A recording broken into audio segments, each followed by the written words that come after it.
Good afternoon, everyone. Welcome to another session on Crafty Type. I've decided to risk it and go alone today and work from my home office. So hopefully, I'm not requiring Haytham's assistance. Let's just see how we get on, eh? So welcome everybody. Welcome to another session on Crafty Type. This is session 4, and Crafty Type is all about how we look at typography, how we look at fonts, and how to create fonts. And this is really my learning journey to understanding what is involved in font design, and basically showing you what I've learned along the way, along the 6 sessions that we're going to be doing, and showing you some of the bits and pieces that I've picked up from what the pros have suggested on all the resources online, and showing you a font that we have created from the very beginning of Crafty Type in session, or even it was in a taster session. We created a font called Crafty Type, and we're evolving that typography, we're evolving that typeface to try and to make it fit some of the rules that the pros are suggesting, or the basic principles of typography. Okay, so that's a Crafty Type in a nutshell. I'm just keeping my phone there just in case I get any feedback from Haytham, who might be listening. But everything looks all right for the moment, so let's crack on, shall we? So, as always, guys, this is just a little instruction slide here. And it really just gives you my details if you've got any queries about the sessions or future sessions. That's my email there, leon@mediasavvycic.co.uk, and I'm one of the tutors here at MediaSavvy. We've got an online enrollment form, guys. Can you please fill that in? It's vital that we collect information about all the learners that we're engaging with. We spent quite a lot of time kind of revitalizing our enrollment process and kind of streamlining it. So we've put it online now for you guys, so it's easier for you to enter your information. It'll take you less than a few minutes to do. Basic information in there, and that's just your enrollment on the course. Once you've done that once for this course or any future courses, that's it. You don't need to do it after every session. It's just that one enrollment, and that's solely to track our learners, so we can show that to the community fund who's funding these sessions today, or this session today. Okay, so that's our enrollment form, and then at the end we've got a survey. I'll just show you that because I might end up forgetting to show you, but for those of you who haven't seen this before, this is just a survey for our session today. Again, it's online. Just click on the link that I'll make available. That'll be in the description of the YouTube video, but also it'll be in this this presentation as well, which I'll make available at the end of the session today. Okay, so this is the feedback form. Yep, if you just fill in the basic info there, just rating the session, explaining if you've got any feedback, what can be improved. This is vital for us at MediaSavvy and for me as a tutor to kind of figure out how we can improve our sessions moving forward. Okay, and that's vital moving forward. So that's the boring stuff out of the way. Now I've got a cracking session lined up for you guys today, but before we go into today's session, I'll just show you where we've been, what we've done, and I'll show you what we did last session as well, just for the people who are just tuning in here for the first time. So this is a course at the minute. We're on session 4 at the minute, and we've got one more left next week. So we started off with our taster, and we usually do a taster to get people, give people an overview of what they can expect from each course. So we just, it was in this taster that we created this font, and I'll quickly show you it now. It was called Crafty Type. That was the font that we created at the very beginning session.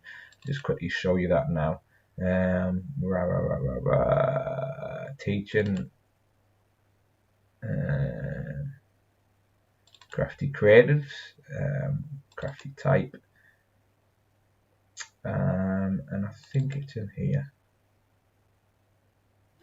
Let's have a look.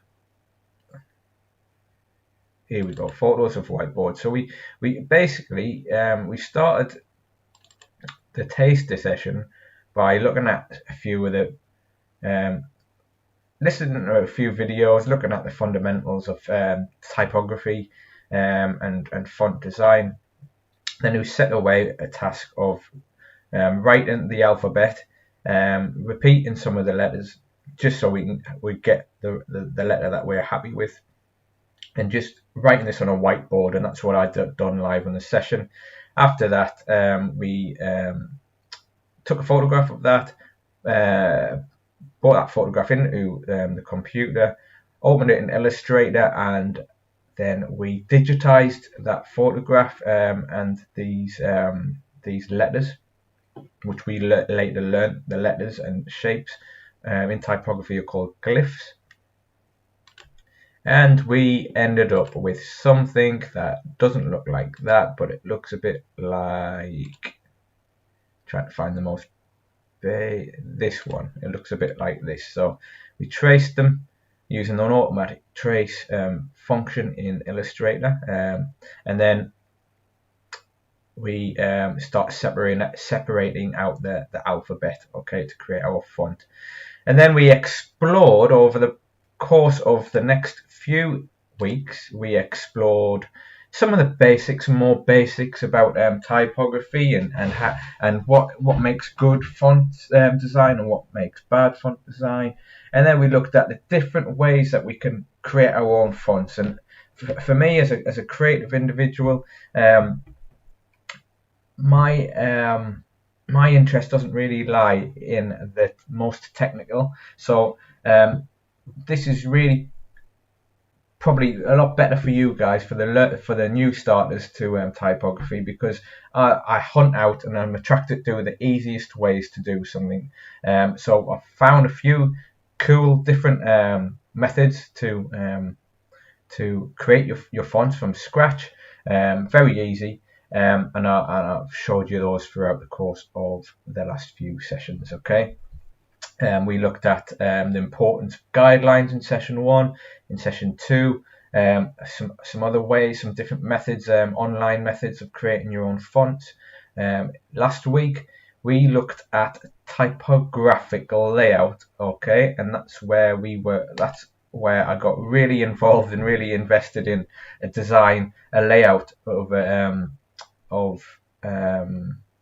some lyrics, if you like, using the lyrics of Don't Worry, Be Happy, and I'll show you that in a minute. So we looked at last session, that's last week's session. I'll just change that.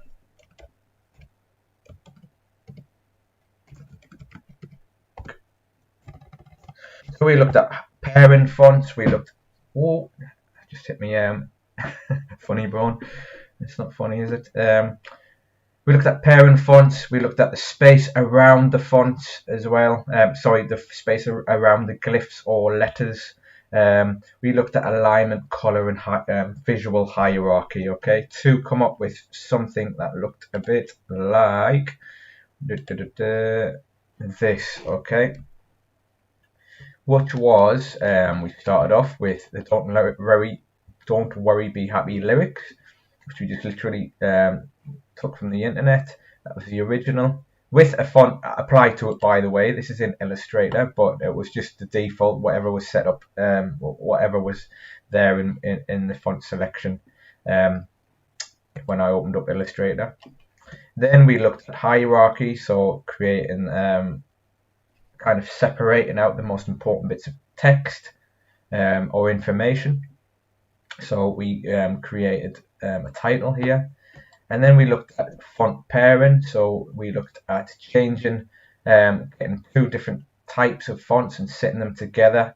That was the first stage of it, and that was the second stage. That was two different fonts again. We then created an outline with this font, and I started to get a bit more involved in changing the font the glyphs individually to try and create a little bit of design here. We talked about white space and separating different groups of text and graphical attributes. So making a bit of space here or different positions here. Again, I'm starting to get a bit more involved in changing things around there.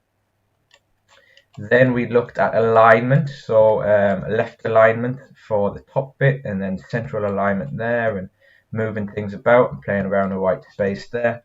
And then we ended up settling on a left alignment on the main body of the text and a right alignment to the a left alignment to the title, right alignment to the main body of the text. Then we had a little break, and I started thinking about B's for some reason, so I replaced the B with an actual symbol, and then we went down the route of color, applying color. Showed you a few cool little places online where you can explore color schemes. So we utilized those resources there. I discovered last week I don't think color is my strong point, so I kind of played around with it a little bit, but then kind of left it. And then today we're going to look at it in a little bit more detail. So that was last week anyway. I got really excited about last week's session because it involved a bit more creativity. And here's some more options here for the different color schemes, which I wasn't really happy with, but I've just kept them there just for you guys. This document, by the way, is available to download from the previous session as well. So that was last week, and that brings us up to today. Okay, so sorry, just as a bit of a reminder as well. Yep, so everything here that I was just showing you there was done in Illustrator, which is a vector graphical bit of software provided and produced by Adobe. However, there is other methods of doing this. One other alternative to this is Inkscape, which is a free downloadable vector-based program, which you can use to create exactly the same kind of effects here, play around with text layout and everything else. We've done several sessions on Inkscape in Crafty Illustrations a good few weeks ago now. So if you want some tips on how to use that, you can go back and have a look at that. But what we did do last week, which I was quite keen to kind of push, was doing this in something a little bit more accessible, something that is available for everybody, and that is Google Slides, which is like Google's version of PowerPoint, if you like. But I usually use this for a very quick way of hashing together design ideas, and you can. It's a PowerPoint, or it's a presentation style software available online if you've got a Google account. If you don't, you can easily set one up. It's just basic information that you need to register. But essentially, you've got some basic tools here that you have available in Illustrator. You've got your text boxes, you've got lines, you've got fonts and things like that. Okay. One thing I do need to point out though is that to my knowledge, and I haven't looked into this, there is only set fonts in here. So you might have to look into uploading fonts if you want to upload fonts. But we were still exploring those basic principles in terms of hierarchy, font pairing, white space, alignment, and such. And you can do that in quite easily in Google Slides. This file again is available to download from the previous session last week. Okay, so that was last week. This presentation is done in Google Slides as well, and it really helps me kind of get through what I need to say and what I'm planning to do for you guys today. So right, today's session we're going to look at two things. We're going to look at, first of all, we're going to go back to our Don't Worry Be Happy bit of design, if you like. But what we're going to do, we're going to do three things actually, right? Okay, this is like one very part of the same activity. So the first activity that we're going to do today is we're going to look at our Type Happy font that we created in the taster session. What we're going to do is we're going to use the font making process that we explained. I think that I explained in session 2, and that's an online free resource called Calligrapher, where you can download a template and write in or put in your glyphs in the relevant boxes to create your font. Okay, so that's what we're going to do first. We're going to take our Type Happy font. We're going to place it into this template. I've already done that, so but I'll show you the very basics of that. I think I've already done it anyway, but I'll quickly go through it. It'll only take a minute or two.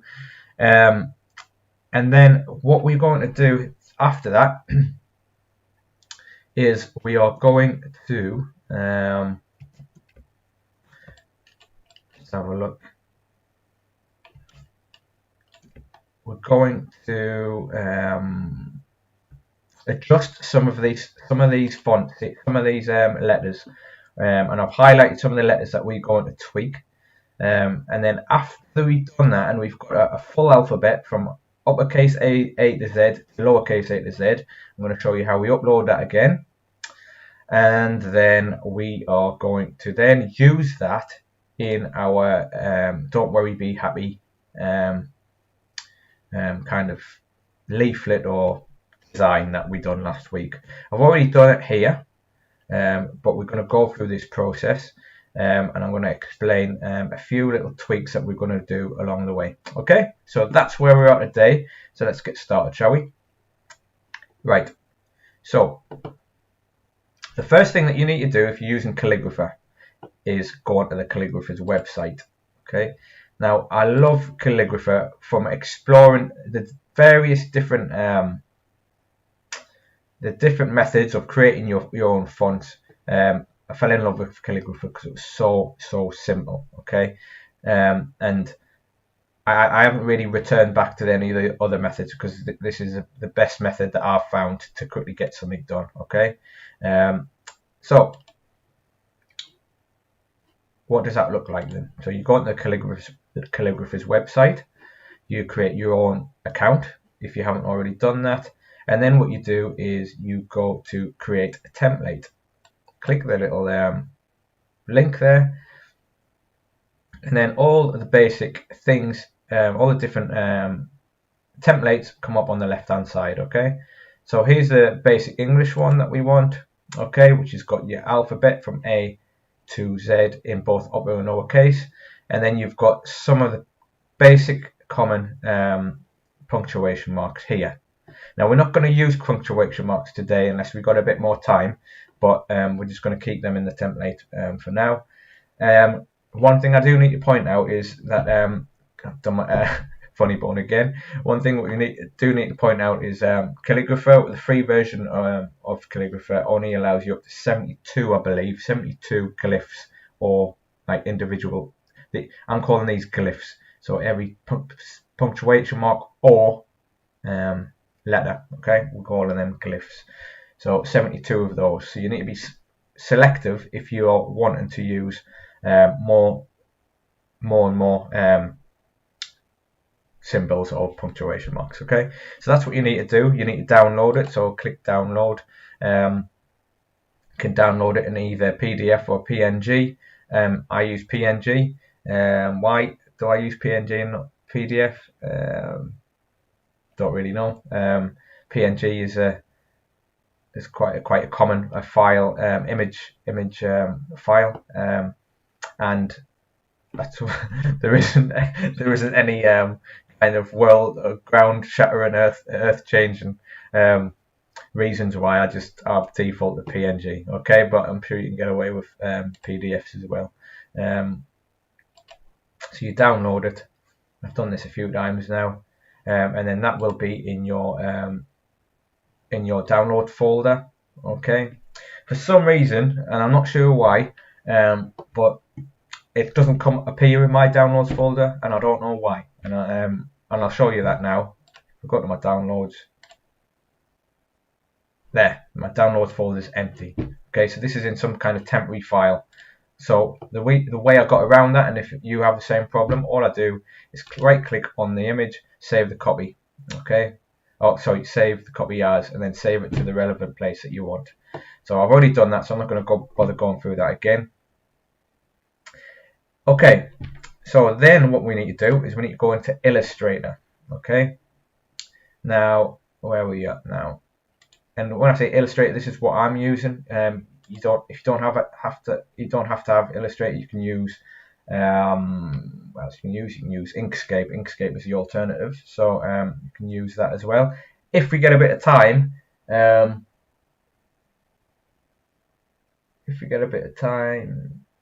actually I'll show you that alongside this as well. I'll open up Inkscape as a quick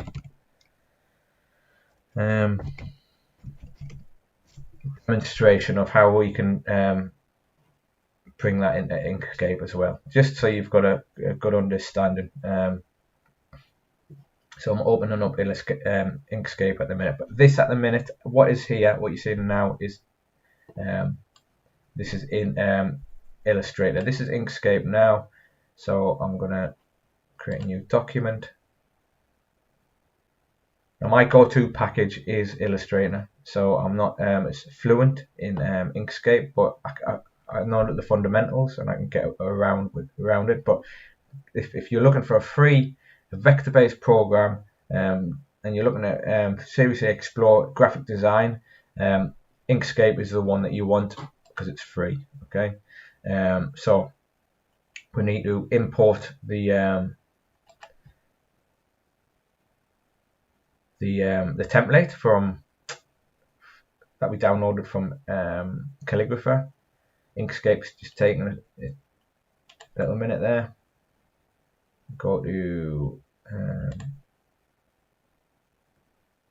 Crafty Type, session 4. Oh, maybe not. Go to the Calligrapher folder.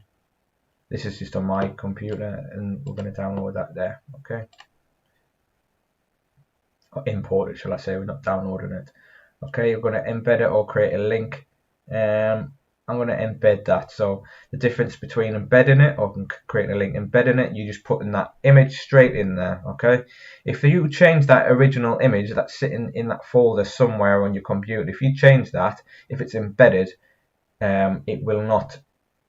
That copy that is in Inkscape will not change. But if you click link, if you make a change to that original document, which you link to this one, any changes that you make to the original document will make the change to that as well, which is quite handy in certain circumstances. But for this example, I don't think we'll need it, so I'm going to leave it like that. Okay, so there's the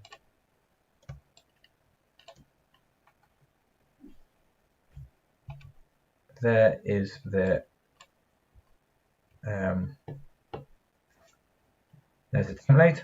Okay, and then what we're going to do, just for I'm just changing the way I'm delivering this session a little bit, because I would like to show you really how to bring in your scanned or your photographed images in Inkscape. I wasn't planning on doing that today, but I think it's only fair because this is a free bit of software that you might find, well, you probably will find really useful if you're interested. Again, this is not a session for Inkscape, but I'm just trying to show you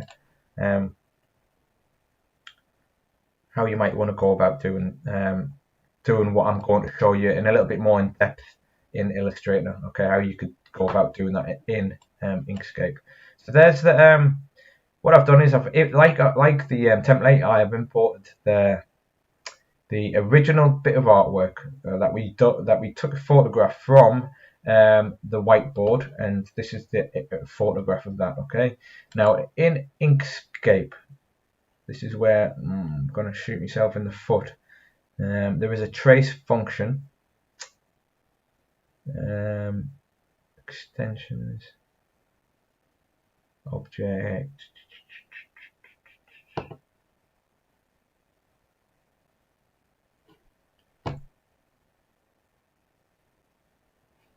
And I'm going to have to rely on my friend Google for this one, I think. I've done it a few weeks ago, but I can't remember. So Inkscape trace function.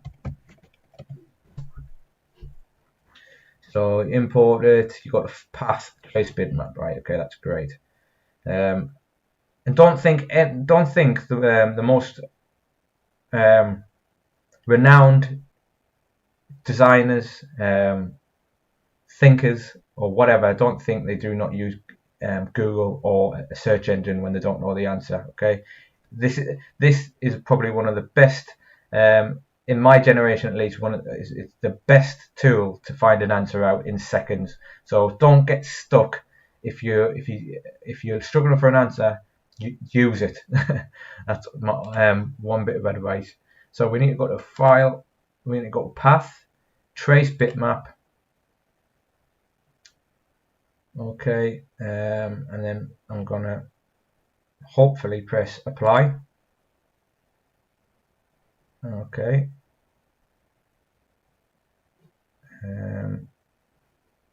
Okay, and then hopefully that it's done that, which it has. Yep, there's the trace there, and I know it's a trace now because if I zoom in, this is the original file. If I put that over the text, if I put that over the template there, you can see. Or if I draw a box behind this, actually, this might be a better way to explain. Let's just set this back. Oh.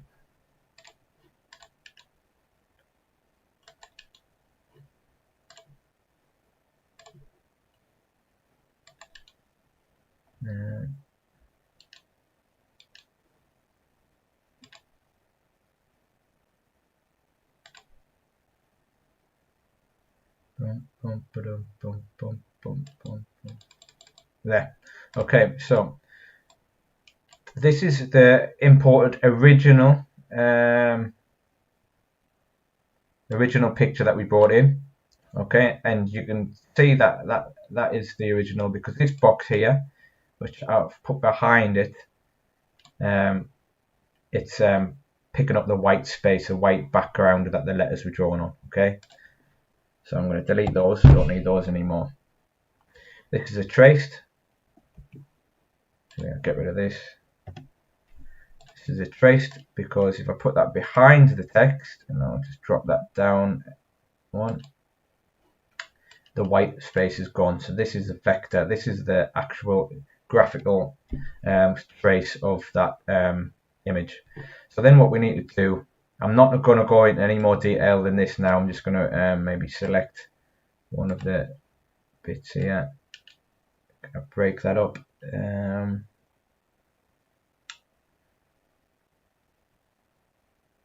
Maybe I use this. So this is grouped now, and what I need to do is kind of ungroup it, okay, hopefully.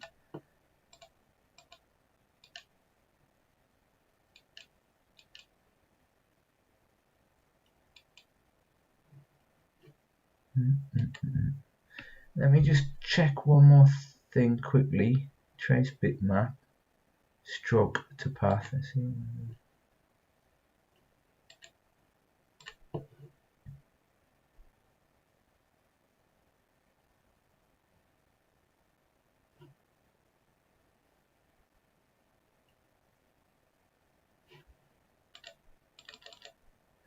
Sorry. Okay. So what we need to do now, as you can see, these are the individual. I haven't done anything with this. I was just exploring, trying to figure out what I was doing. All you need to do is click on this button here, double click on the actual, select the text that you want, double click on it, and we need to try and this I'm not going to teach you anything more than this, or try and show you anything more than this, because quite frankly I don't know.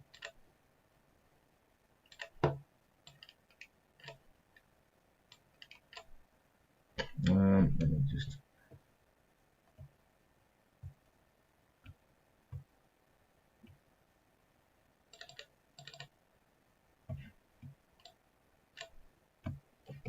take that out there.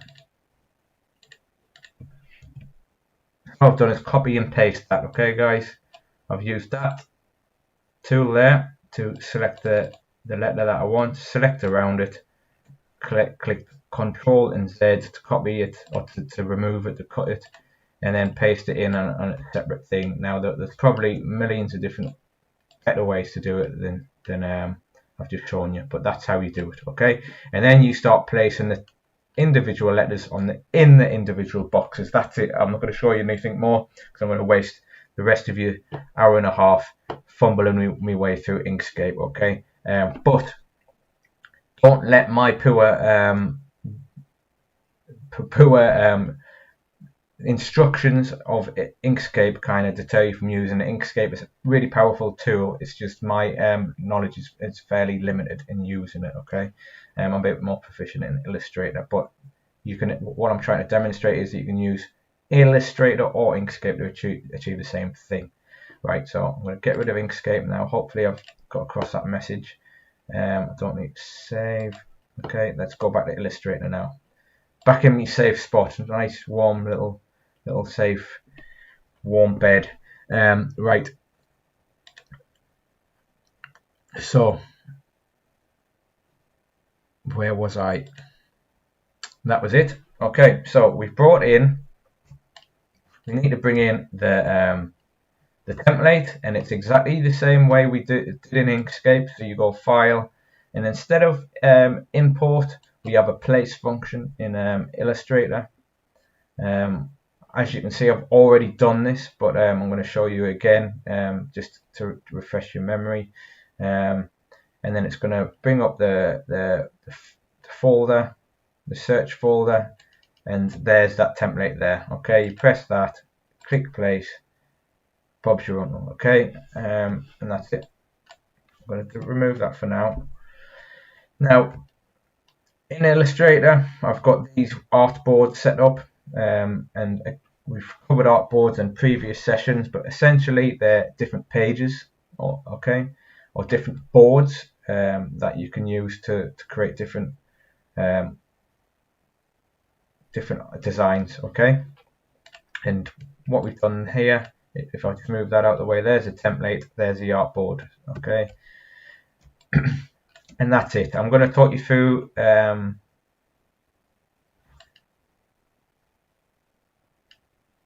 going to talk you through now. Okay, so place in the text. Yep, the next thing we need to do is place in the text. Place in the scanned in images, the scanned in image of our letters, which we've already done, like I did in the previous sessions. I just broke them up and put them in individually into those squares, like I did in Inkscape just a few seconds ago, or a couple of minutes ago. Placed them in, and then we saved this individual artboard out of Illustrator by going File, Export.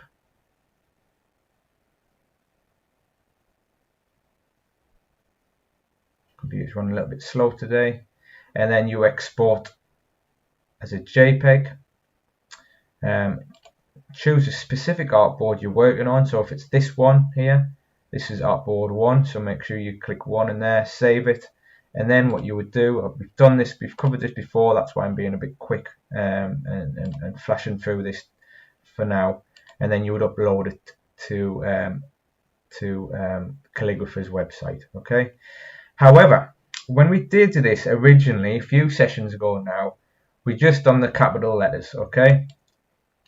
And then last week I was going to show you the lowercase letters and how to do this, but it was exactly the same process, and I'd done the lowercase letters outside of the session to try and get a more kind of complete font with uppercase and lowercase. Okay, so that's what I've done there.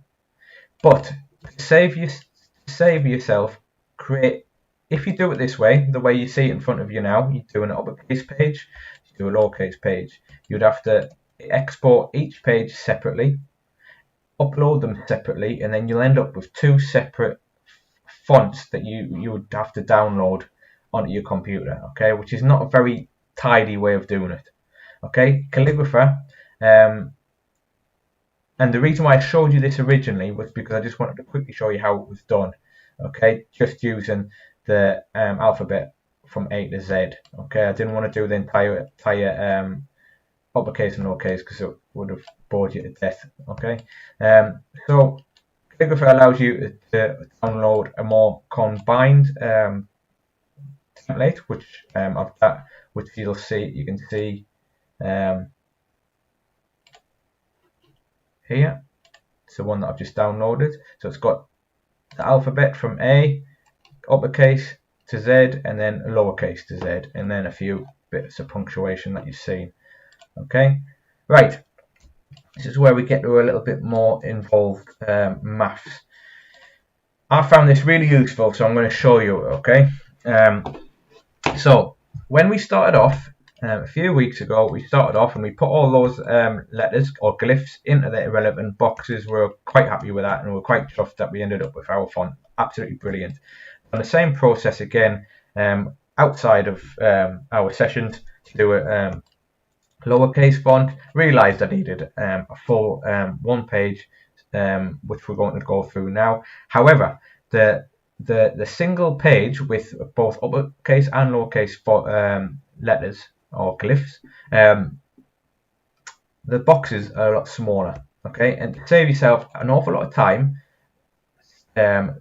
taking over the individual letters and rescaling them down to where you think they need to be is a quick way of doing it. Okay, and it just involves a little bit of basic maths. Okay, which is what I did here. In the original template, I drew a box using a rectangular tool. Drew the box in there. Happy days. Okay. In the transform box here, or the properties box, it tells you how wide that box is. So that box, the box that I've just drew is 88 pixels. Okay, but the actual size of that box is about 95 pixels. So that's the first. That's the template that we worked with for the last few weeks. The one that I just downloaded when I was preparing for today's session, and the template that I've downloaded just now live this in today's session, like I say, it's a bit smaller. The boxes in each box is 72 pixels. Okay, in comparison to the 95 pixels, and that pixels doesn't need to be. It might sound complicated, it might sound technical, but it might as well say 72 frogs. It doesn't matter. Okay, that number is smaller than that number. Okay, and as you can see, that's it there. That's the difference. That's a comparison. So we take those 72 frogs, we divide those 72 frogs by the original size, which gives us a figure of 0.757, 0.75. So basically what we've done is we've tried to find out in a percentage, as a percentage, how smaller that is to that. Okay, and that is 75% smaller. Okay, we times it by 100, 1, 2, and you get 75%. So we now know, okay, this box here is 75%.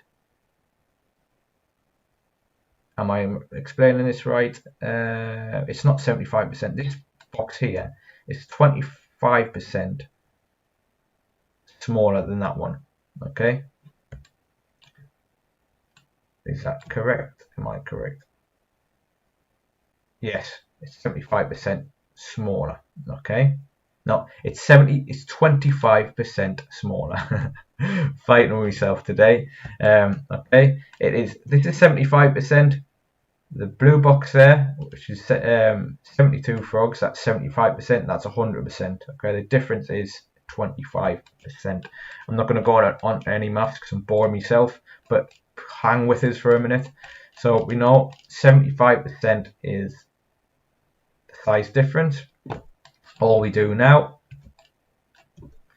is we bring in our we don't even need to bring in our font here. If we go to, oh sorry, I'm all over the place. Where am I? Going to this one, is it? No, that one. So if we go back to here, it's just going to lock me template because I've moved it by accident. You lock it by just pressing that little square next to the eye. Use your selection tool, which is that one there. Grab your original text or glyphs. I've got some boxes here, or box in there, just to get my sizes right. Just deleted that, so I'm going to copy that. Okay, quick way of copying is to press Alt, hover over your selected items, drag them away. So we know that that is 75%. We know it's 25% smaller than that one. Okay.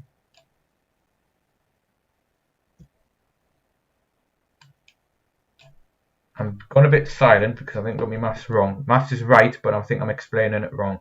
So forget the 25% thing. Just say 75. Okay. Just stay with us for a minute. Select your entire glyphs here, and then in your transform box here, get rid of this, which is the width. This is the width of that entire collection of letters that you've selected. Delete that, get rid of that, and type in 75, hold down shift, press 5, and that's percent.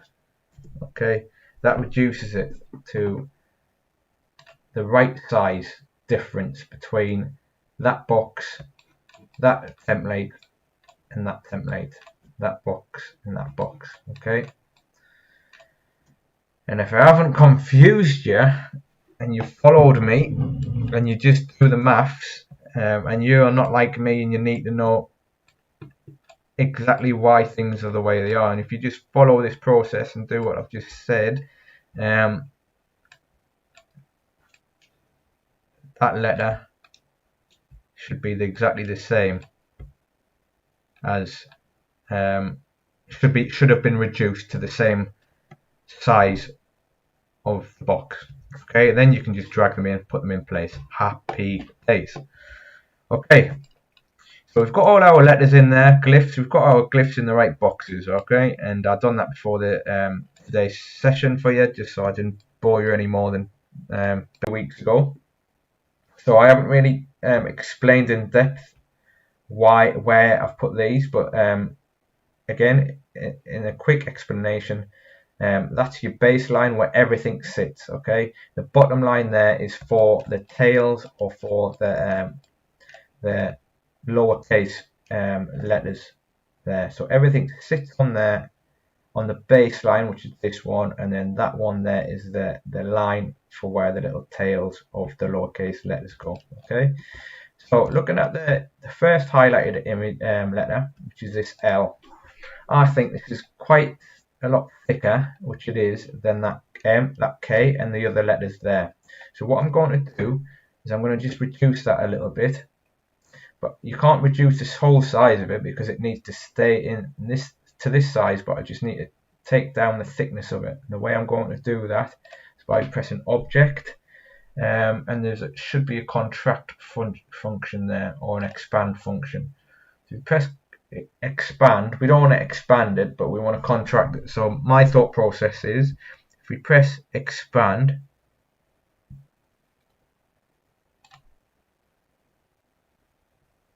a little box should pop up somewhere.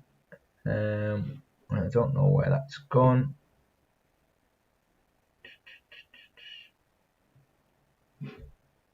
Where's that box gone?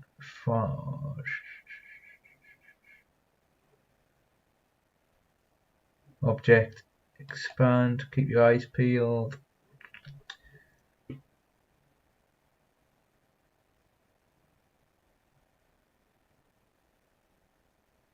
Here, expand here. No.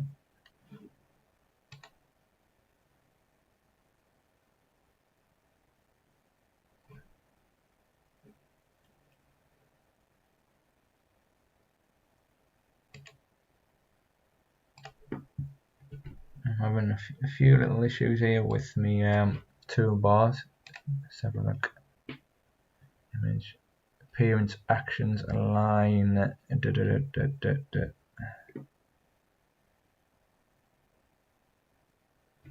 Let's see what I can do if I right click on this. Can we do anything magical? Transform.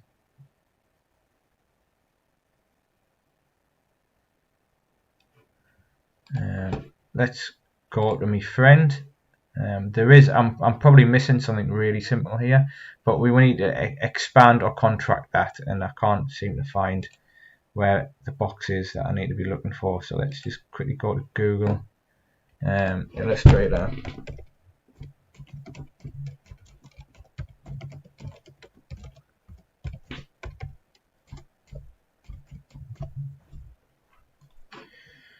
The workaround I've found for contracting an object is duplicating it, moving the object, and making the thick strokes on the new one. Outline the stroke, move it back to the object, and expanding an object. That's what I want to do. Enables you to divide that. Okay.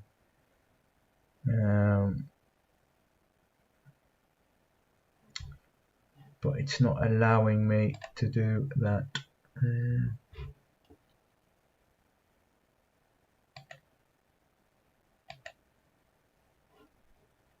One last time. It's effects, path. Okay, this might be one way of doing it. Here we go. So offset, which would make this line go out a little bit. So let's put a minus in front of that. Let's try 8 pixels. Let's see what that does. It probably helps if you select the path that you're trying to mess about with.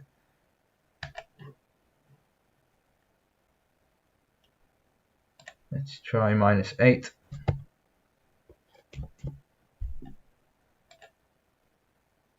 Preview. -10.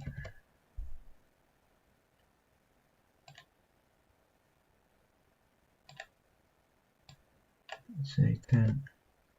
10 works. -10.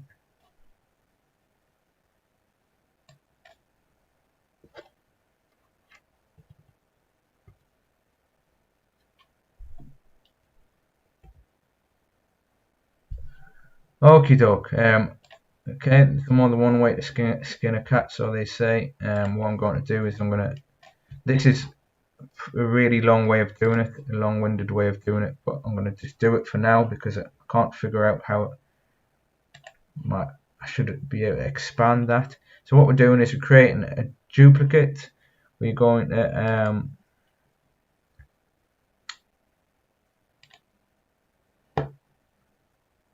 I'm going to change that color.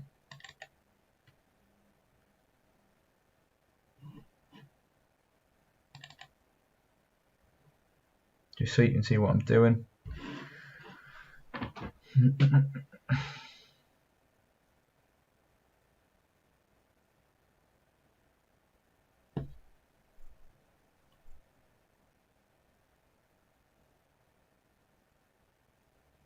Better start saving Illustrator now because we're going to having some funky things going on here.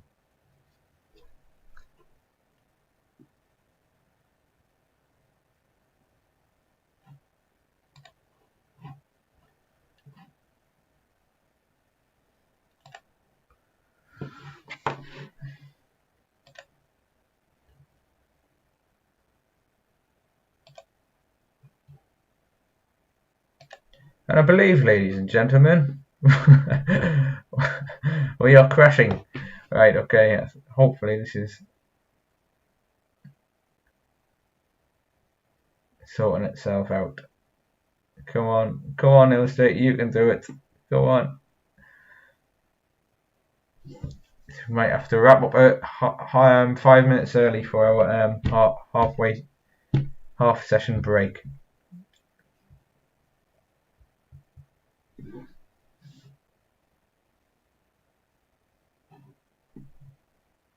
And I think that's what we'll do. Okay, we've got a few issues going on with Illustrator, and it's probably because my computer hasn't been restarted for a while. So what we'll do, guys, we'll have a little break. We usually break at 2 o'clock anyway, so we'll have a little break now for 10 minutes. Let Illustrator take its paracetamol, and then we'll resume. Okay, so I'll try and nurse Illustrator through this little operation here, and then we'll crack on after the break. Okay, so we'll take a little 10-minute break now, and I'll see you back at 2:05. Okay, 2:05. I'll see you guys then.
Hi guys, welcome back. Managed to restart Illustrator. Me and Illustrator have had a little word with each other. It's promised to be behave itself for the rest of the session, but we'll have to see. But sorry for the little glitch there. Welcome back. Okay, so the problem that we had before we broke for our little mid-session break.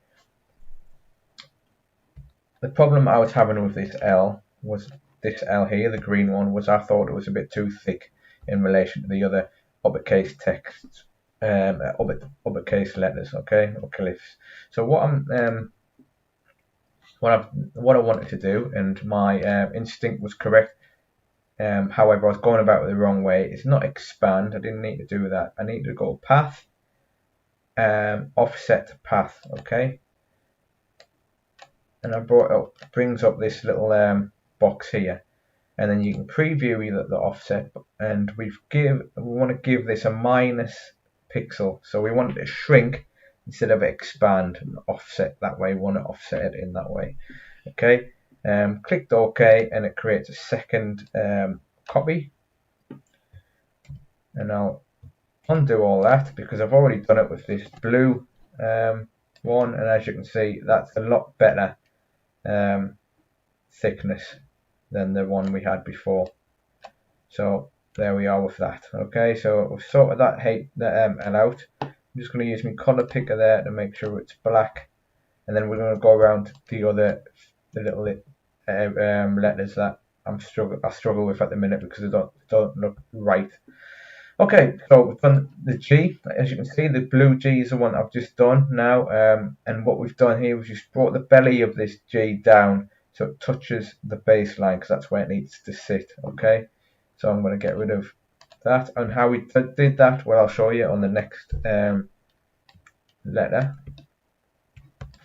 Is what we did is we used the direct selection tool, selected the points that we want to adjust. We want to adjust these as well in that one, and we just want to pull. So we want to select those two there, and as you can see, it's colouring them in, and then just move those up a bit, maybe out a bit. That looks all right. Okay, I'll bring this down a little bit. These 2 points down a little bit more just to keep that consistent. I'm not too bothered about that touching the baseline because at the end of the day it's handwritten, so it just needs to be there or thereabouts. Okay, so I'm making that black. Quickly going through. Maybe that eye can be a little bit. No, that eye can be a little bit thicker. So I'll select that. Do our little offset trick. But we're going to offset it by a plus 0.5 this time. I'm going to preview that. Maybe not a 0.5, maybe a 0.3. Okay. I'm going to cut that from there. This is the original, so I'm going to get rid of that, and I'm going to paste in place the thicker one. I'll do exactly the same with this J.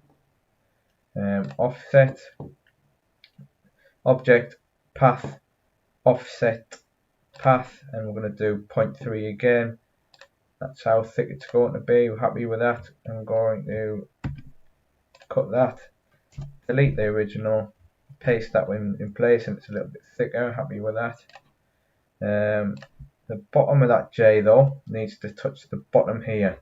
So to do that, I'm just going to click my direct selection tool, select these points here, zoom in a touch, select those 2 points there, and then select these, maybe that bottom part of it, and just pull that down a bit, and that will do.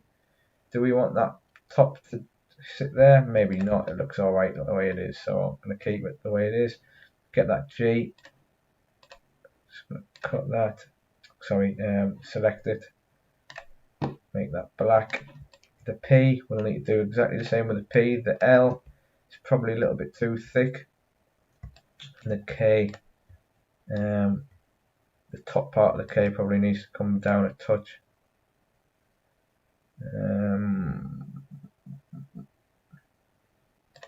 K is going to be a bit tricky, I think, but let's give it a whirl. Drop that down to about there. Nope.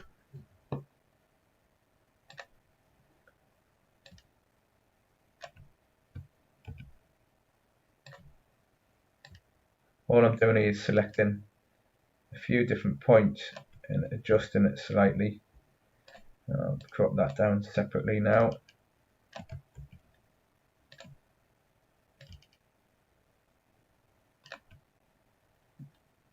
Maybe move that over a little bit. Pull that in a bit. This bit here, pull that out a bit. It's not great, but it'll do for now. There's a point here that I want to get rid of, a couple of points. Using my pen, delete anchor point, I'll delete a couple of anchor points here that I'm not happy with. Adjust the base a bit.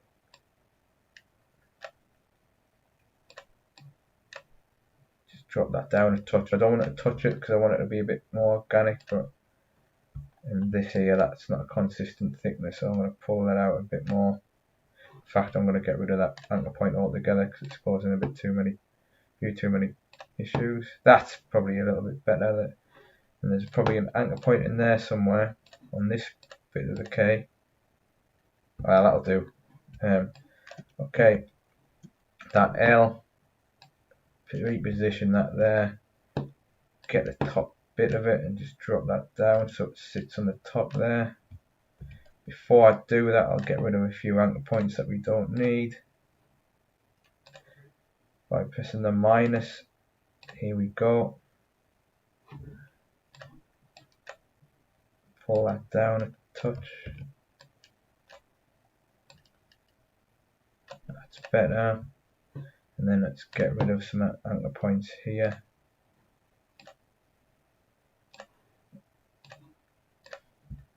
Get rid of that one.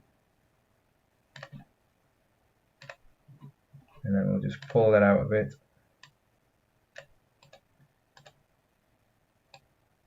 In fact, we'll get rid of that one as well, don't need that. Just cleaning it up. No, that'll do. Okay, the M is alright. Let's just colour in these last few bits of text with our eyedropper. That T could be thicker, the P and the Q and the Y. Right, let's go a little bit quicker now because there's quite a bit more I would like to show you. Some really cool bits and pieces if I can. There's a smooth tool here which is quite good sometimes. If you just draw around it, kind of move your points around automatically, and that's worked lovely with that P, the bottom of the P there. Just pull that down. I'm going to get that there. See if I can use that smooth tool. It's in the pencil tool. It's a middle one there, and I'm going to draw around that. Let me select the thing first. Draw around there. There, it's kind of repositioned those points where we want them in a better position, I guess. Get that and that. And if I move all of these down, that P should be a little bit better. Maybe move that up a bit, that up a bit, that up a bit more. Get rid of that point altogether. It's no good.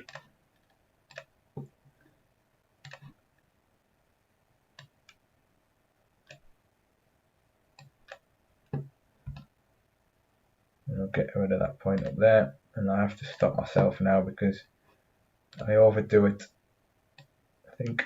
Right, I'm going to go back to a few because we haven't got all day.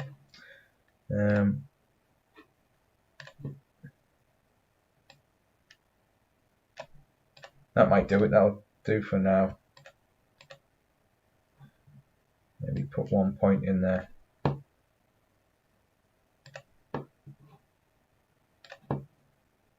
Move that down a bit. That'll do. The Q, this is going to be a bit complicated, I would imagine. All we need to do is pull this tail down, but because it's quite a complex shape. That hasn't done too badly. That's alright, yep, happy with that. The R is fine. The Y, we need to do exactly the same with the Y.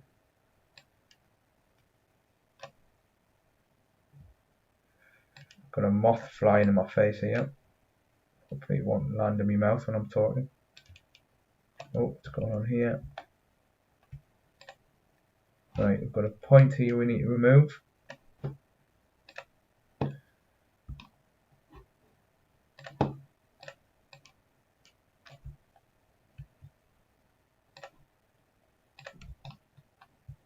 Pull that down. That's looking alright. And then there's something funky going on over here.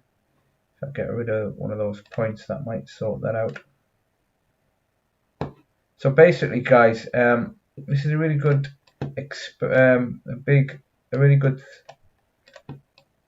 way of practicing using some key Illustrator tools here, and that is your pen tool here and your direct selection tools. And then within them, you've got your anchor points and things like that that you can practice adjusting and things like that. Okay, so good exercise. You don't need to be as, I mean, I'm not being really precise here, but sometimes it can be a bit. I'm trying to think of a more polite word to use, and that's what's in my head. But sometimes I'm a bit more methodical, if you will, or a bit more finicky or whatever, and I can't leave things alone. But you don't need to be like this. You can just use it to the way you like to work. Okay, so I'm happy with those now. So I'm going to select those. Boom, boom, boom. Color those. Boom. Get this T sorted, and then we're done. We're done with that. Position that in the middle. I'm going to reduce the height of that T because it's far too big. Drop that down to there. Looks better already. And that's it. I'm going to leave that there. I'm going to select that, make that black, and then everything else I'm quite happy with. They're a little bit too thick, but there you go. What you're going to do? Can't spend all session on them. Right, so there we are. So that's what I did with the lowercase. Adjusted them, repositioned the other letters. The A and the B probably could be expanded a bit just while I'm here, and it's called offset, not expand. Offset path, and we'll offset that. Zoom in a bit. Okay, and then select those, get rid of these, paste them back in place. They're a little bit thicker, which looks a little bit better in my opinion. Right, okay, cool. So before we join today's session, I already done this process, but I'm just talking you through some of the considerations that I was going through when I've done it. So I've done it, as you can see here, create my own font, okay, and within that font I had the smiley faces, okay, as you can see, happy days. And then I'll start experimenting with what we were doing last week with our where we'd be happy kind of graphics, and I installed the font that I downloaded and start change the font from that to this with our Type Happy font. And then I thought, yeah, that looks pretty good, I'm quite happy with that. And then I obviously tweaked a few things that you saw me tweak, but what was playing on my mind was these little smiley faces. And what I've done is I've kept the smiley faces to the capital letters, but because the text is quite small, I didn't think it was appropriate to use the smiley faces in this such a small font. So I've created another version of this font, which you've seen me play around with now here, okay, and that's without the smiley faces. Just put the smiles on a separate layer, Okay, so we've got a with and without. So I'm going to show you now the process of uploading this page with the smiley faces and without. I'm going to install them on, upload them to Calligrapher. We're going to download them from Calligrapher and upload these template sheets up to Calligrapher. Let Calligrapher do its magic and create the font from that. We'll build a font from there, download that font, install it in our computer, and then we're going to start playing around with it. Okay, right. So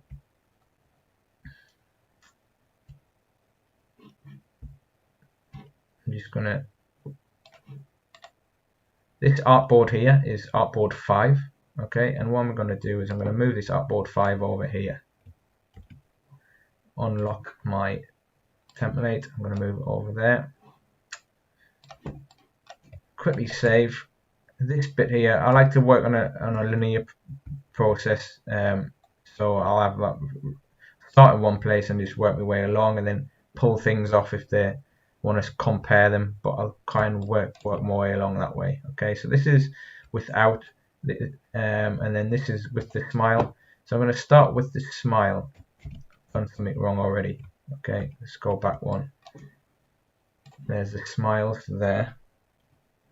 Okay, what I did was I copied the I moved my artboard over, but because the smiles, which you can see there, weren't visible, I didn't move them and they stayed in the same place. So what I've done is I went back a few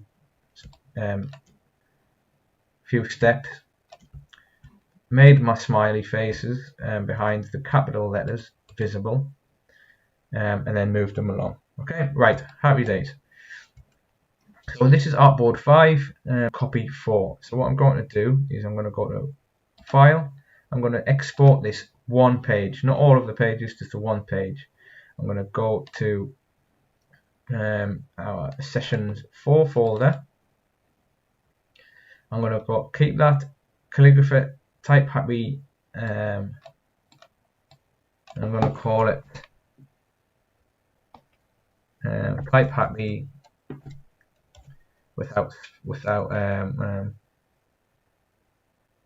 bear, maybe. I'm going to change that to JPEG. I'm going to use artboards and click range, and we know it's 5. It's artboard 5 that we want to save. Save that out. Click OK, and then we're going to go to Calligrapher now. And this was a little tutorial I was looking at on YouTube just while we're having a break, just to make sure it's going the right direction with shrinking that font. Okay, I've already done it, but I'm gonna delete this font now. I'm gonna show you how to do it again. So I'm gonna click new. First of all, you're gonna click my fonts, click new font.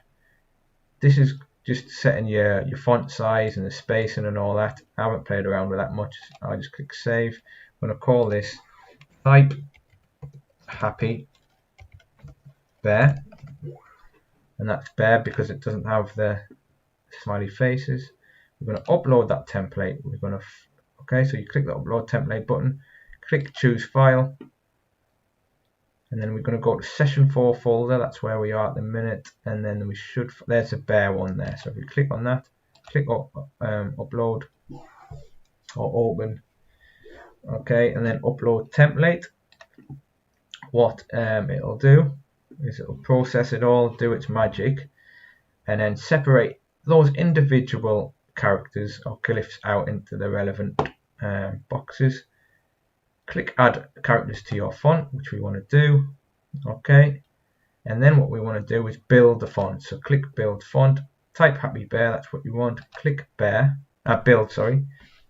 Now what it's going to do is going to create that font for you. Okay, what we're looking at here. Okay, I've done something wrong. The process is exact, it's brilliant, it's right, but it's got the smiley faces on. Okay, that's not what we want. We wanted the bear one. So I've obviously uploaded the wrong folder, the wrong file. Upload template. Let's just make sure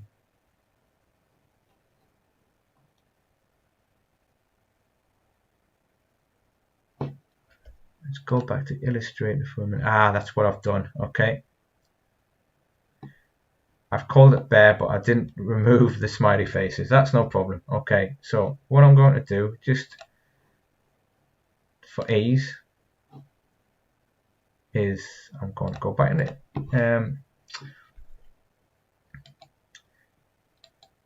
Let's rename that. Instead of calling it bear, I'm just going to call it type happy. Okay, session 4, and then I'll get rid of these, and then I'm going to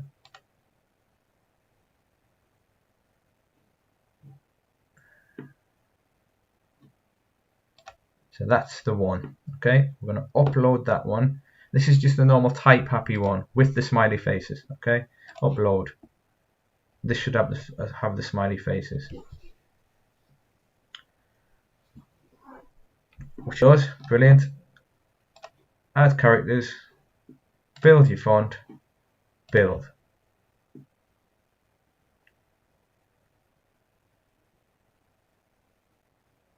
There we go, happy with that. Okay, then what I'm going to do is, I haven't played around with the size comparison or anything like that, so I'm not going to mess about and talk you through that because I don't know much about it. Click these are the two links. So my font regular TTF hasn't given it a name.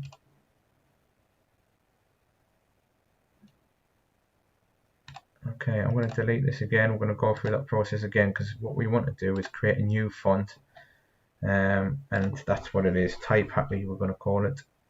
It's because it didn't give it the name that we wanted to give it. Okay, I'm going to put session 4 because we've done a few different variations of it. I'm going to go through the exactly that same process again. This time round we've give it a name, because before when I was about to download it, it said my font, and it doesn't need, it needs to be called type happy session 4 is the font name. There we go, and you're never going to get it right first time round, so please don't get hung up on things getting it nailed the first time round, because it rarely is the case. See these fancy YouTube videos of really nicely produced and everything, and in my opinion they do fill you full of confidence that you can get something done right, and then you get a bit frustrated. Well, I get a bit frustrated when it doesn't happen. So don't worry about making your mistakes. You know, you've got plenty of options to go and undo, and as long as you're saving your work, you'll be fine. So we're going to build that font again. There we go. The font name is Type Happy Session 4. We're going to click build. So when we build that now, it's going to give us the links. Type Happy Session 4 regular. Okay, and then there's two different versions.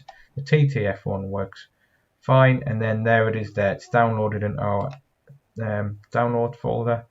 I'm going to show it in the folder. There it is there. I'm going to copy it or cut it from there. I'm going to put it in our Sessions 4 folder. And I'm going to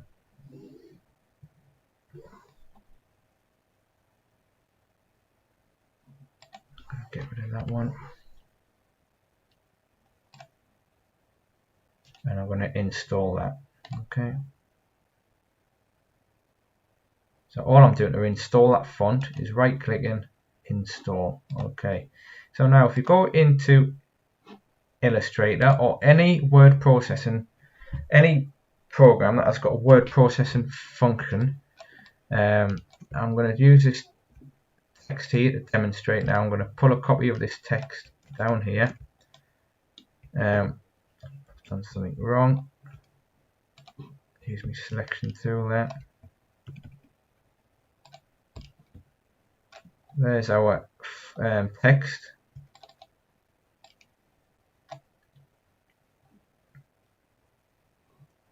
And then if we go to our character type and type in type happy session, there we go, type happy session 4 regular, press enter, boom, there you go. There's your font installed. Okay, Now obviously we still have the same problem that we're trying to alleviate last time, but that process is that process. Okay, we've got the capital with smiley face, which we're going to do a different version of now, but then that's the font installed. So if we go back to our artboard here in the other Calligrapher template, we're going to hide the layer that has the smiley faces on, and this is going to be the bare text. Okay, I'll go File, exactly the same, Export. I'm going to call it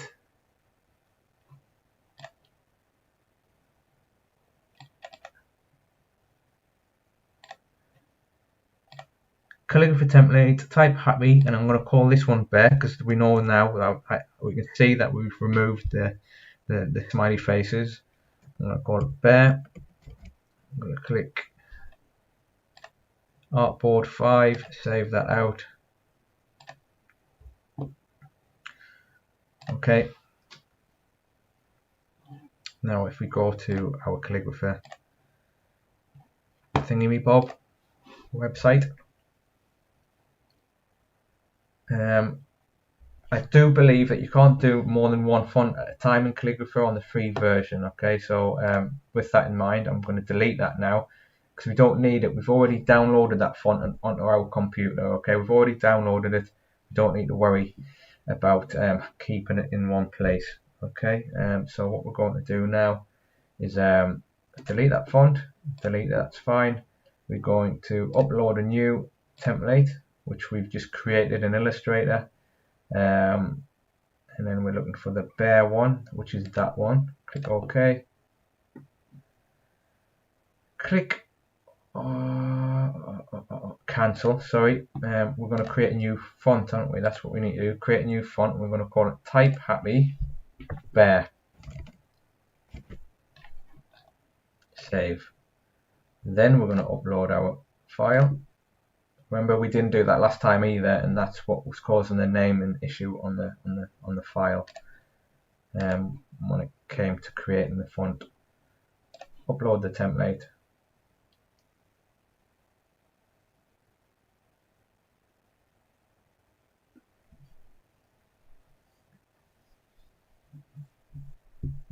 And there we go. There's the one without the smiley faces. Okay. So we need to add the characters. We need to build the font.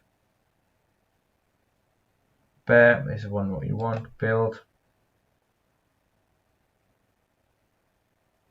without the smiley faces. I'm going to download it. Show in folder. Cut from that folder, and we're going to put it in session 4. Paste. Okay. And then there's a bare one. Right click on that and install. I'm going to close that now, and then you can share that. You can share that font with people as well by clicking the share button, and whichever way you want to share, Twitter, Facebook, and all that good stuff. I'm not too sure. I haven't done this before, but it looks pretty self-explanatory. You just write your little message in there and try and find the person or people or groups that you want to share that font with.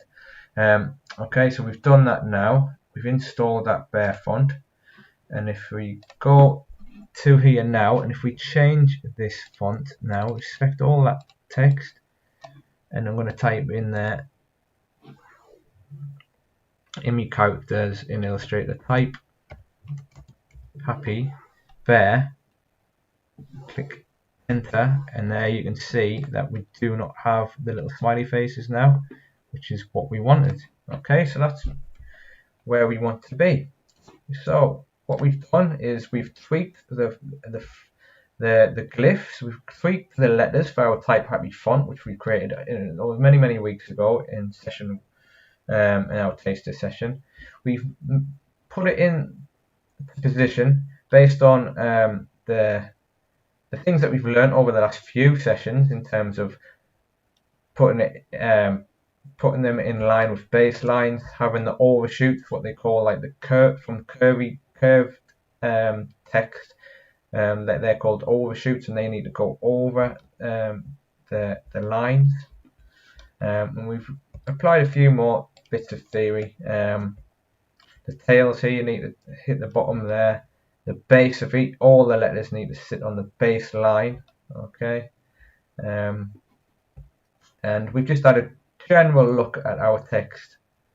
Then general look at each individual letter, and there's lots of areas that these can be improved, and I wouldn't like to take this to a professional graphic designer to get critiqued, because I'll probably come home crying. But from a person who's just learning, I'm just having a quick look and seeing, right, okay, well, they all look very similar now. If we're going to be a bit more pernickety, I would say that F needs to be a bit thicker.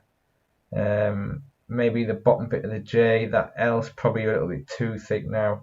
The T needs to be thicker than S, you know. But that's development, and that's progress for you. Okay, so we could do another one now, but we're not going to. That's it for that. So we're going to take that now into our file which we created last week. So where we were last week was recreating this Don't Worry Be Happy bit of graphics, applying some theory to do with typography. Okay, and we went down the list, and I've already explained what we've done there. But what I want to do now is I want to apply our text, which we've done here. I've applied some of this text here, realised that these with the smiley faces are not really applicable for the smaller bits of text. The happy bit there works all right. So what we're going to do now is to have a little play around with that. So what I'm going to do is going to remove this. I'm going to position that over. Position that over there, and that's got more of, that's the text without the smiley face. Okay.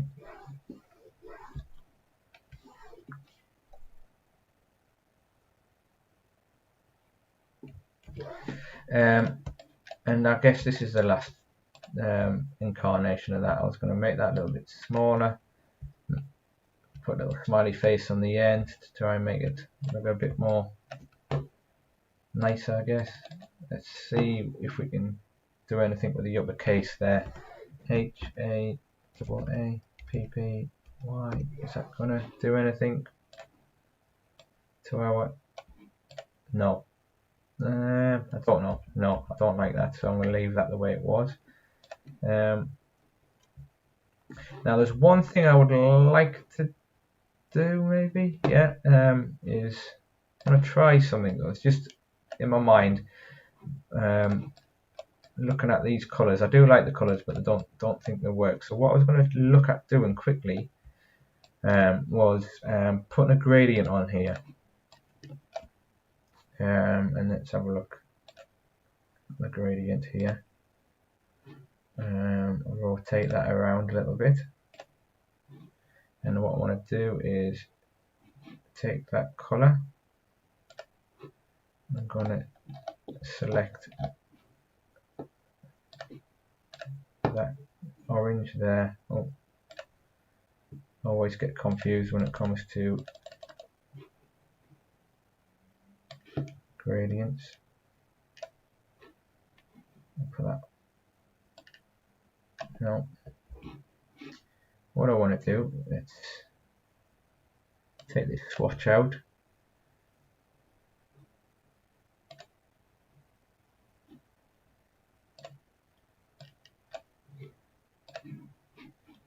I'll use that orange in the, drag that over to that which is there, and I'll maybe put a yellow. I'll select that yellow there, and I create another swatch with that yellow. I may be doing it the wrong way around again on this, but don't care. It works. I'll rotate that back up to 90 degrees, and then we've got a nice gradient there, and I'm going to bring that down a touch. Right, what I'm going to try and do is I'm going to try and get this happy bit and this bit here. Copy that, move them over here, bring them on top of that.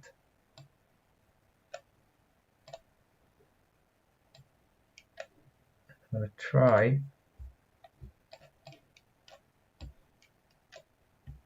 to make a copy just in case I mess up. Right click and create outlines for that text. And what I want to try and do is make a mask. That didn't work. Why didn't that work?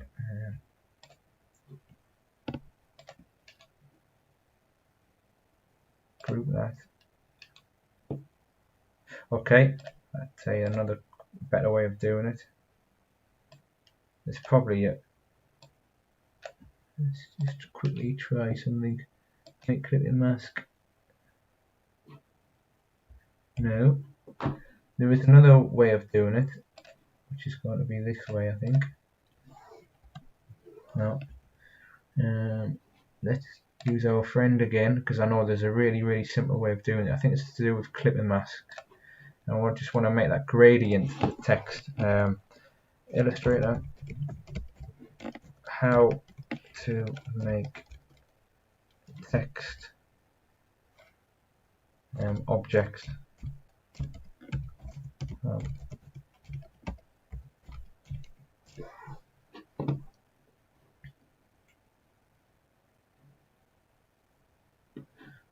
Okay, saying color picker. Let's try that then, shall we? So select that, click that, click that. Oh, that looks alright. It's getting there, but that's in the wrong orientation. How can we do that? Linear. Okay. 90.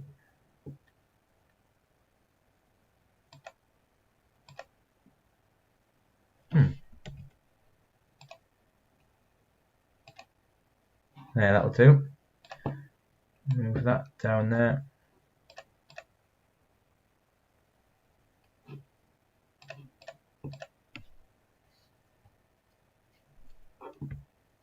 Now I've gone around on this completely the wrong way, so I'm going to copy that and make a copy of it. Copy that there. Go back a few steps. Ungroup that and group that, so they're individual again. Let's try that one more time. Select that. Oh, I'll paste that in place there, just so we've got a better reference. Select these. There we go, and then just rotate that back at 90 degrees. There we go. So what I'm going to do now is replace this and that. Take them out. I'm going to take this, position that there.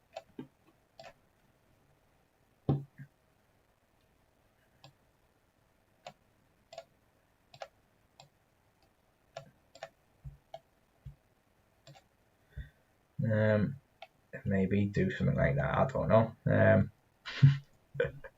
Not a clue. I'm just having a play now.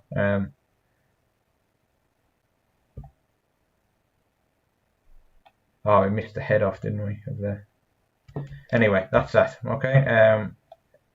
And I think that looks a lot better without the smiley faces behind. I think it looks more friendly with the handwritten font instead of these quite sharp angles here, which didn't work really well for me. This is reminding me of a holiday kind of logo now, and that's why it's put me off it. But you can see the process evolving, whether it's evolving for the right reasons or the wrong reasons. Who knows? Missed the head off the butterfly. So let's just try it one last time. That'll do there. Rotate that back 90 and do the same with this.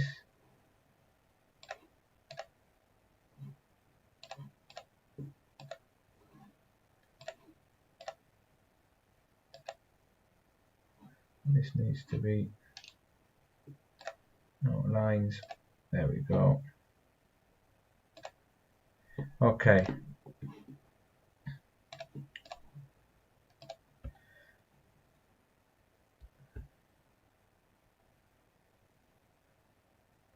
So as you can see,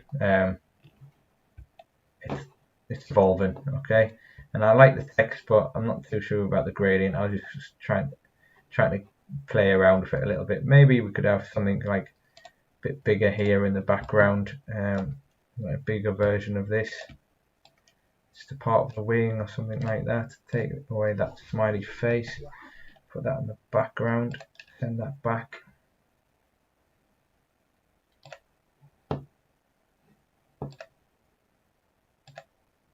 Get rid of that head if we don't need it. Maybe that could do something. I don't know. To try and frame that bit of graphics. Who knows?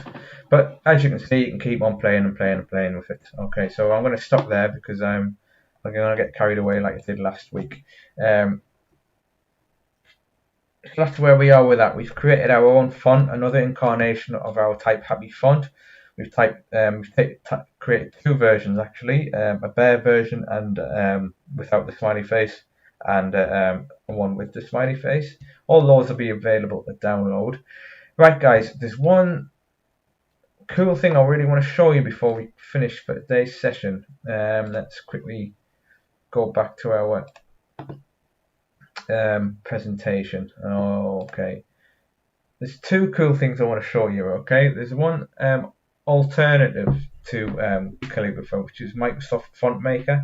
There's a video on there. I'm not going to talk to you anymore about it, but there is another quick way you can create your fonts using this Font Maker tool.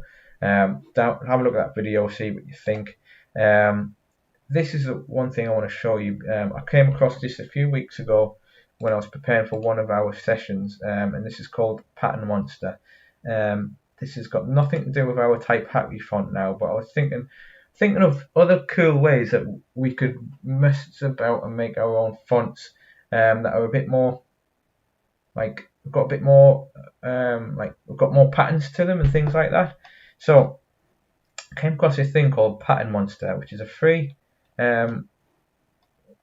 resource where you can find patterns. There's loads and loads and loads here. Okay, you can download them. You can scale and download them. Like this one, for example, might be quite an interesting one. And you can change the zoom of it. You can change the horizontal, its positioning, its stroke, how thick it is there. You can change the angle of the pattern. You can see it's a tileable pattern there. And then you can change the color. So I want it black, so I'm going to just drag that over into the corner there. And then what you can do is you can download it as a PNG. So I'm going to click that. I'm going to download it. And then what I'm going to do is I'm going to take this pattern and I'm going to quickly, on the fly, try and show you how you can use this in your in creating your own fonts, another version of your own fonts. Okay, and I've already done it, but I'm going to show you how to do it again. So I'm going to create another artboard, copy that. What I'm going to do is I'm going to remove text here.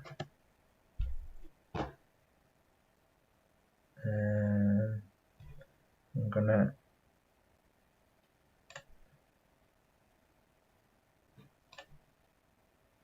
write my alphabet in there. And I'm going to choose a big thick font so we can utilize the pattern and see the pattern a little bit better. So I'm going to go for a really thick, nice thick font if I can find something I've already got installed on my computer. I think Arial will do a nice one somewhere. Arial black maybe, and then I'm going to go A, B, C, D, E, F, G, H, I,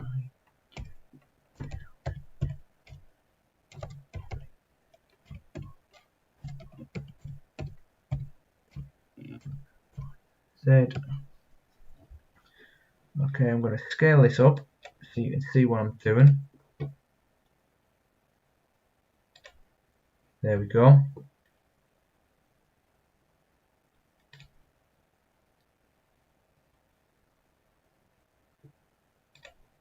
Okay, I'm just going to zoom in a touch, check me, I don't know, the alphabet, A, B, C, D, F, G, H, I, J, K, L, M, N, N, O, P, Q, R, S, T, U, V, W, X, Y, Z, and you can do it with the other one as well, the lowercase a, B, C, D, E.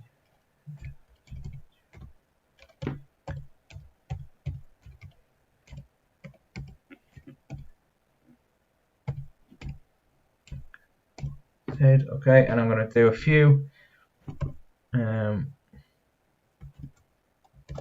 punctuation marks because we haven't done that yet. So what I'm going to do is I'm going to use that as the basis of our text, and the reason why so that's going to be the basis, the base shape of our text. I'm going to create an outline out of that. So these outlines now, they're not editable. I'm going to bring in that pattern. There it is there. Place that in here. What I need to do is I need to trace that pattern to create its own to create its own oh, and there's patterns. There's also a pattern maker in there as well, which I've never used before. Image trace, that's what we want to do. Okay, make an expand, let it do its thing.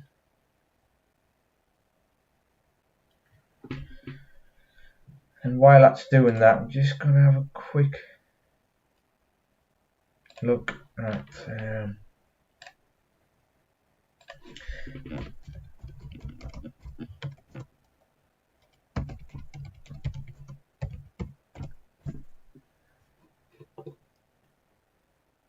this is what I want to do, a 2-minute clipping mask. This entrepreneur brand logo was done by a top freelancer on Fiverr. Is simply wow. Skip that for a minute, let's just quickly. Hey, and welcome to another tutorial. In this less than 2-minute tutorial, I'm going to show you how to make a clipping mask in Adobe Objects. Set this below the pattern so it doesn't gonna work. So how do you fix that? Well, you select the circle, right click on it. If you go to arrange, you can have bring to front. Shortcut for it is Command or Control plus Shift right pattern inside the circle. So how do you do that?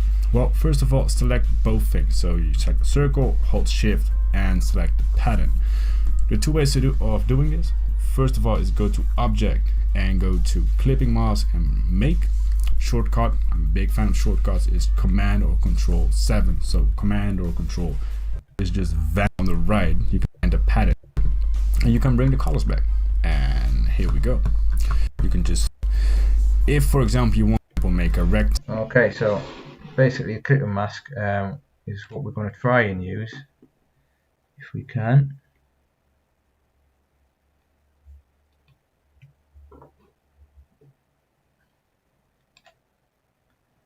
I'm going to copy that,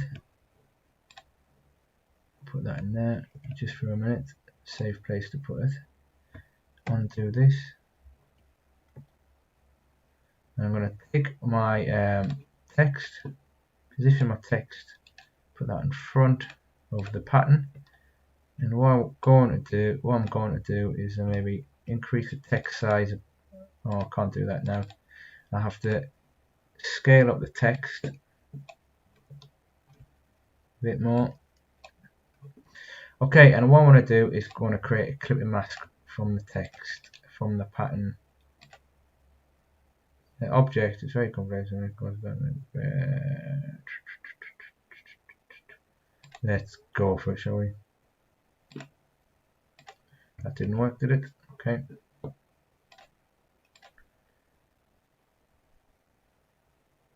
Okay, so let's bring back our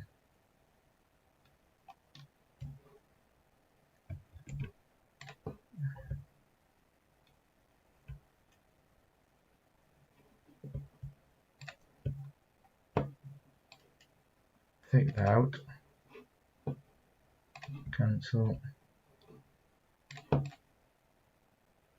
Just going to crop this pattern down a little bit. Then clip the mask out of that.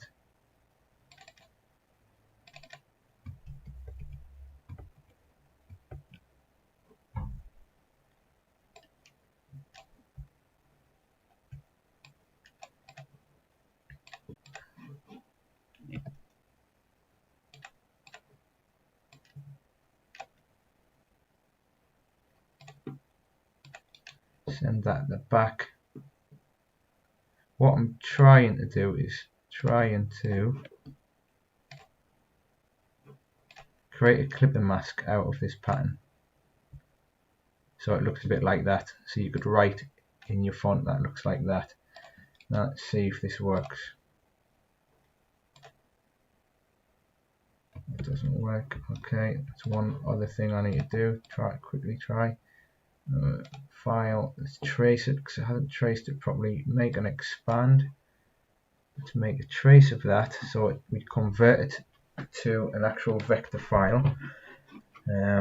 Hopefully Photoshop Illustrator will stay with us for a minute.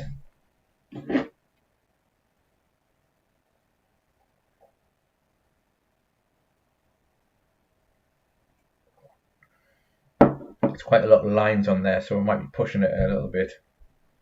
But let's just see what it can do. Okay, so we've created our lines. That worked out alright. That's fine. We've got that on top of there. Let's see if we can do that now. Create the clipping mask. Let's expand that. Now, right click, object, expand. Let's try and make our clipping mask compound clipping mask make.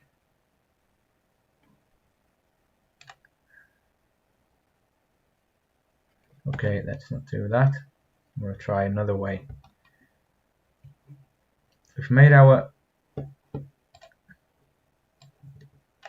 let's use this, let's make a copy of that, let's create outlines, let's position that over here. Just going back a few steps.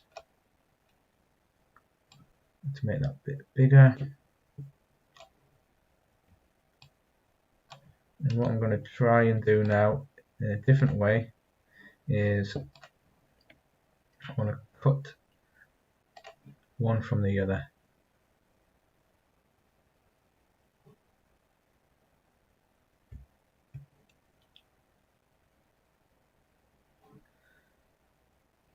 And Illustrator's thinking about it because I know that arrow has turned white, so it's obviously thinking about it. You can see now it's they're trying to subtract one from the other.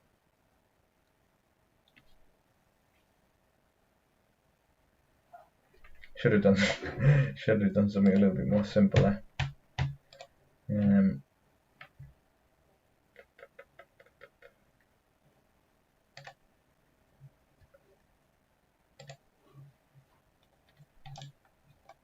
Like some dots.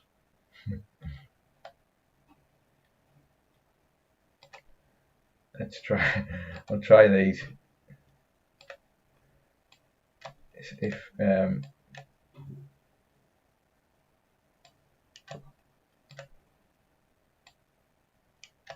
I'll try this. I'll download this as well, just in case Illustrator is still struggling. So we've cut that from that, which is great, but it's the other way around. You want to do that. So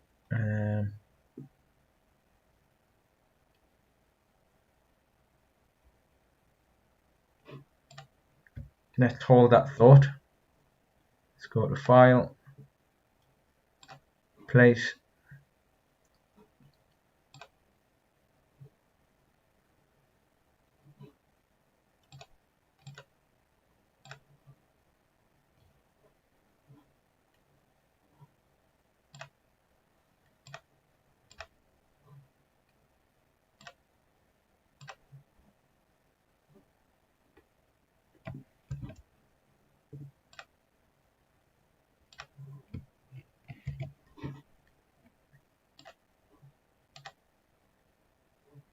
Place in the circles one instead, because I think this is going to be a bit easier to do.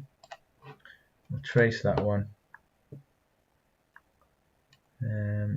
Image trace, expand.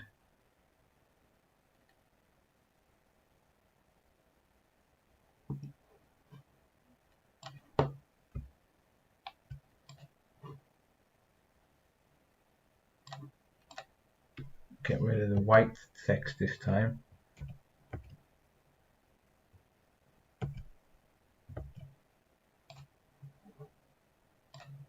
The white space, sorry.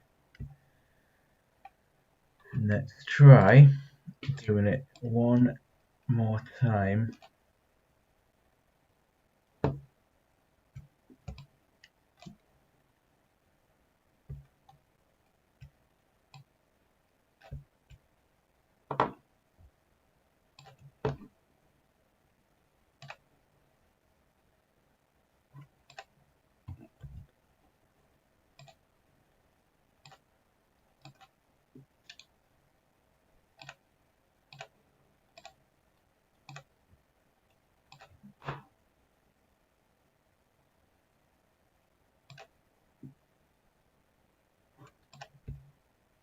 As you can see, it's worked a little bit, but it's not working the way we want it to work. So let's just try another little way.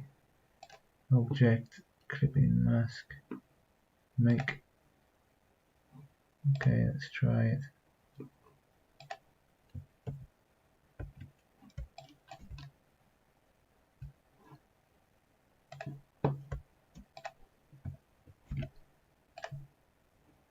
So this guy on this video tutorial managed to do it. Let's try and expand this image.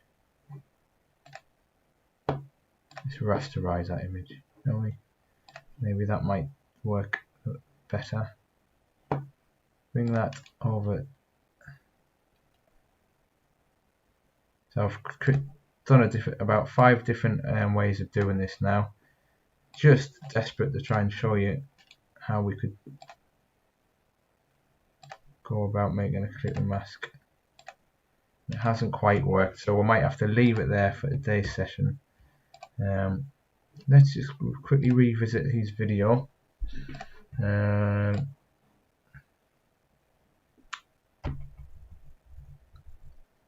Clip the pattern inside the circle. So how do you do that?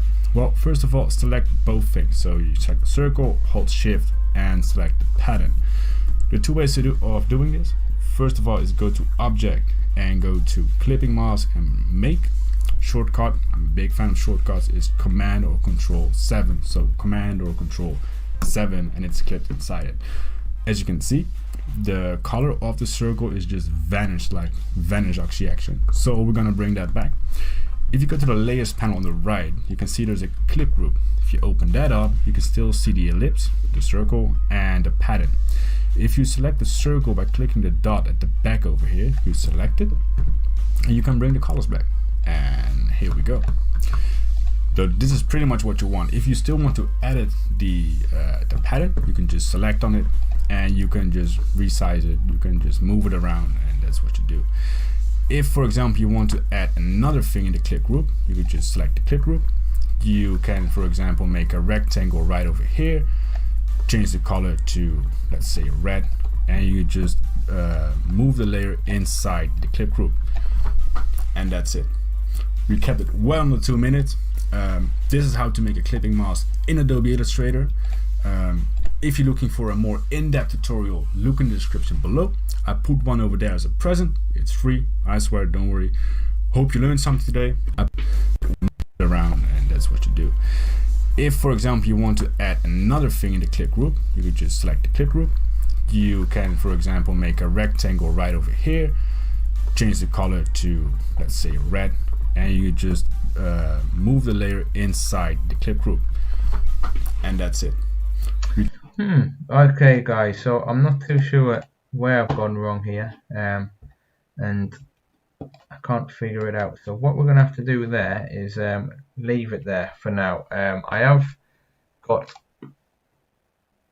one example to show you of what I've done in the past, and it did work, and it didn't look as in depth as that. So I'll see if I can quickly show you that pattern one, a pattern one that I did for you. I did before, just to show you.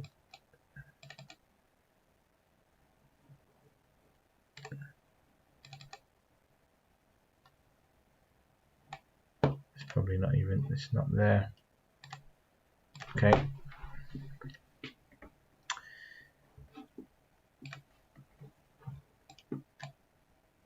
This is the. Oh, here we go. Here we go. There, that's the pattern there. Okay, so this is the one I did. Ignore that. This is what I did a few weeks ago, and I created this font based on the same process here. But what I did was I mess about with the pathfinders to try and isolate the different to make the shapes from that pattern, and it was a little bit more in depth, but that was what it looked like in the end. And then I created the font in exactly the same way as we have done today, and then we ended up with this font here, which is called Pattern Test. And if you right click on that and install it, it's already there. Okay, stop that. If you go into Illustrator, character there, and I type in something. Let's go to our Don't Worry Be Happy font for the time being.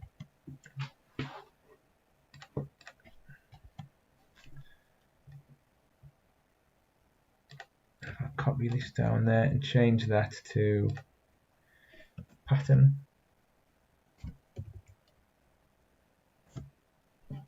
There we go. That was the font that we uploaded there. Well, I uploaded a few weeks ago. But we'll have to have a proper look at that clipping mask next week, because it looks quite simple to do, and I think I've done it. I think I've created this font in a little bit of a longer winded way of doing it. So bear that in mind, guys. Have a play around with that over the next week. Have a look at that font pattern monster. Like I said, there is a pattern creator in Illustrator.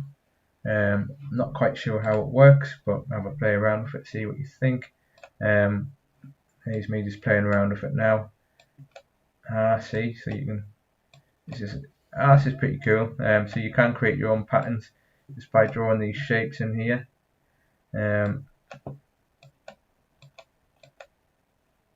That's pretty cool.